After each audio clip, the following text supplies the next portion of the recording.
Yun nga ho, dahil wala si atin yung Monica ninyo, ako munang magbo-voice over. Let's go.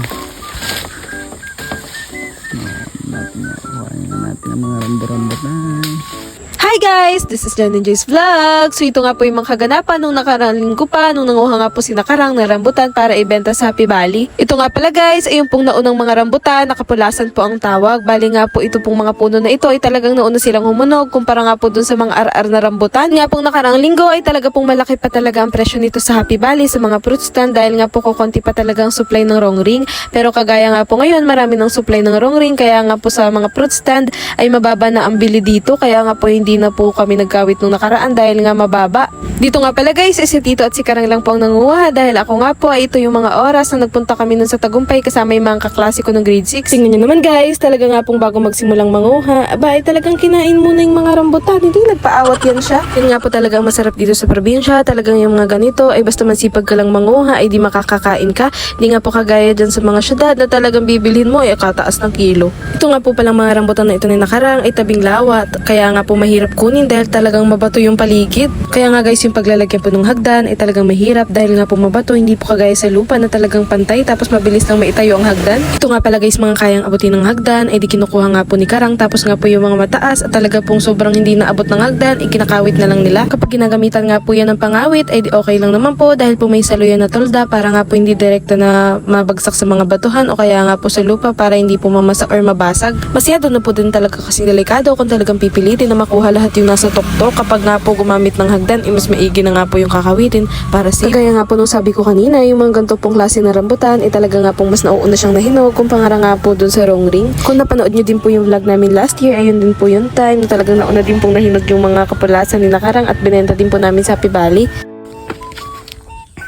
Yun guys, madami tayo nakuha. Bilis mo lugo. Oh. Pero yun nga. Hindi. Yun nga ho, kapag gana ring may nauuna.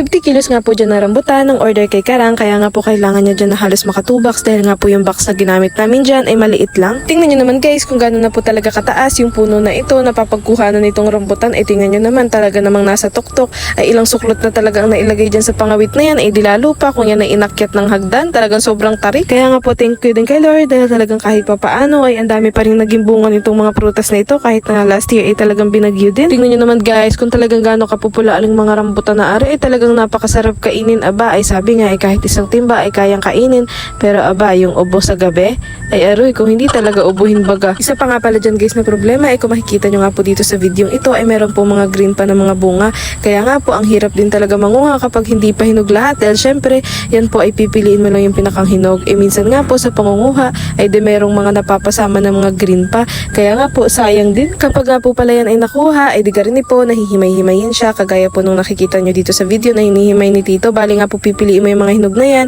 Tapos nga po yan naman yung binubuhat ni Karang pataas dun nga po sa mga pagpapakihan. Kaya nga kayo dyan guys, wag na kayo matakam. Ala ay pumarinin na kayo at kayo umakyat na din sa puno. Wala na pong mababa. Ay di ang mangyayari. Akyatin nyo na lang sa dulo ha.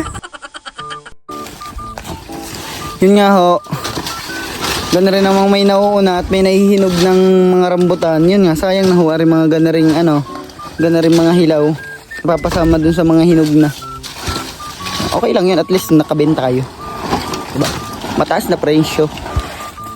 Sino ang walang pera? Sila tamad.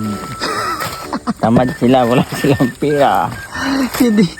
Mabuti na nga lang guys, yun po talagang si Karang ay talagang hindi yan maarte, talagang sanayan sa mga gawain dito sa bukid. Kaya naman po sina Tito at saka sina Tita ay hindi na po sila nahihirapan na humanap ng mga mamimbitas ng mga ganyang prutas. Kagaya nga din po nung vlog ko nung last year, siya din po yung umaakyat talaga ng mga prutas nila. Kaya nga po hindi na sina Tito naghahanap ng mga upahan. Talagang si Karang ay walang reklamo, talagang napakasipag maghanap ng mga bibili ng mga prutas nila. Tapos siya din nga po ang nangunguha. Sa mga oras nga po ito ay makakaisang kawan na nga po sila ng puno. Kaya nga po ito sila ni Tito, naghihimay na din po agad para nga po makapuno na agad ng isang kahon. Ay di rin na nga po, mga launa nga po ng hapon ay dumating na ako dito kay Nakarang para nga po tulungan na sila at saka po ma-video ko na din yung kanilang mga ginagawa. Pagkadating ko nga po din ay naabutan ko po si Ate Ariet, ang panganay na anak ni na Tita. Charot.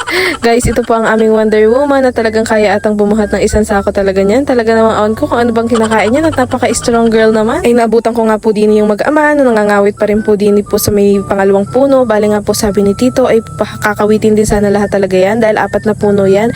Kaso nga po ay talagang kulang sa oras dahil hanggang 2:00 lang daw yung palugit na binigay sa kanya ng tindahan. Ay di rin na nga po at talagang bago tumulong, syempre mangangain muna tayo. Hindi natin palilipasin ng mga panahon. Talagang kakain tayo for today's video agad. Patapos naman na po sila dito sa isang puno. Bali nasasaod na nga po nila dito yung may pinakang harap. Sabi nga po ni Tito ay yung pinakantuktok lang daw talaga yung hindi pa nakukuha. Bali nga po tinatry naman talaga nilang makuha yun. Gamit nga po ito. Kaso nga po ay sobrang tarik.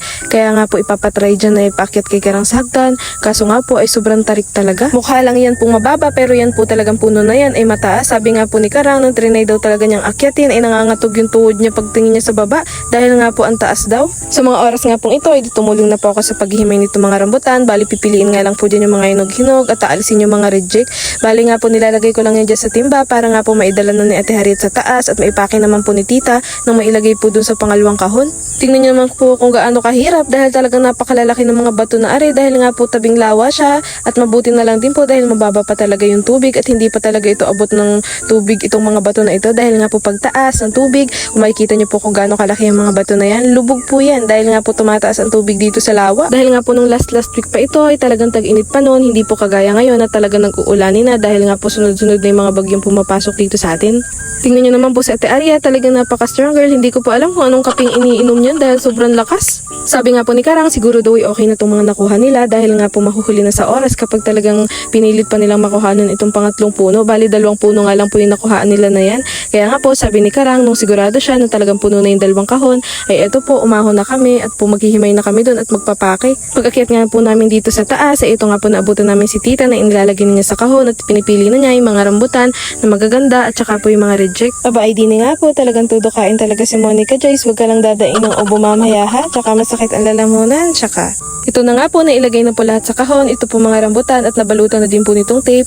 Bali nga po ikakarga na lang yan ni Karang sa motor at saka nga po dadalhin dun sa Happy Valley. Dinoble nga po yan ni Tita ng mga karton na kapalibot para nga daw po safe dahil motor lang po ang pagsasakyan yan. Ibaka nga po mga alat. Dito nga din po pala sa probinsya, tanda ko pa noon kahit nung maliit pa ako. Talaga nga po ang sarap mangunga sa mga hindi mataniman. Charot.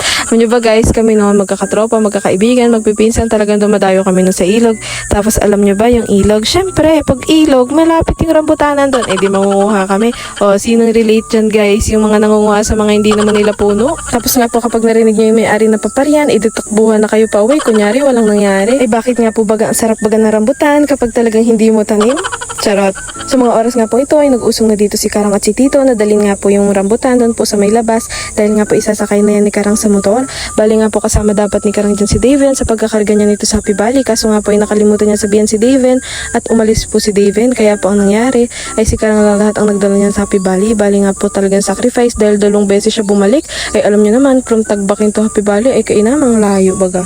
Pero kahit pa man ganun, ay syempre thankful pa din tayo kay Lord dahil talagang kahit pa paano ngayong taon ay merong inani at marami pa rin ang bunga. Ito kasi guys kay Nakarang ay hindi po ito tabing kalsada, medyo papasok pa po talaga ito mula sa kalsada. Kaya nga po medyo mahirap tapos medyo may mga paahon-ahon pa tapos patwi lang ang dadaanan. Pero okay lang yun dahil sanay naman na si Karang magkarga ng mga ganito dahil talagang taon-taon din talaga ito nararanasan. Tinatalian nga lang po talaga to ni Karang at saka ni Tito ng mahigpitan para nga po hindi gumalutong kahon at saka po hindi malaglag. At yun lang muna for today's video guys. Salamat po sa inyong panonood.